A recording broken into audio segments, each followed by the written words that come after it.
13th and final year of school, the feeling of regimen under my skin is almost comfortable.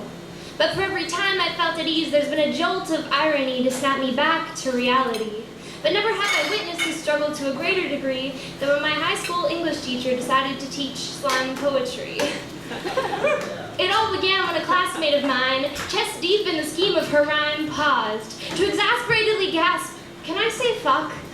And besides the fact that the whole class laughed, deep down I knew she was right. We wanted to let the pen ink become the flowing river, carrying the stories of our hearts and souls to the page, only to have them examined for content too inappropriate for the stage.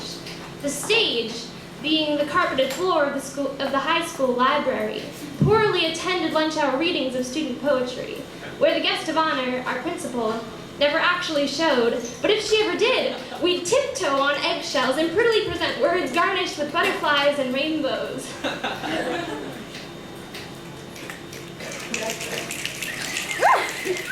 As David Suzuki once said, education has failed us in a very important way, to convey the most important lesson science can teach, skepticism. And even though we all thought it completely absurd when we found out she decided pissed off was a bad word, we complied and we denied what's really our resolve was to comply by her rules, and in doing so we denied what's really inside and we masked what truly goes on at our school.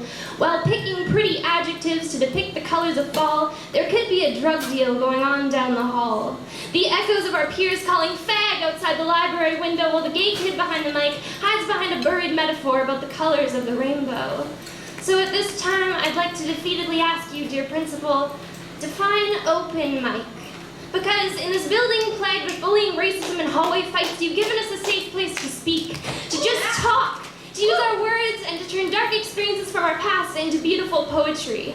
So I'd like to know, if you could poke your nose over all the notes that we students wrote each day in school, would your eyes wander outside the margin lines to see if our doodling breached any of the rules?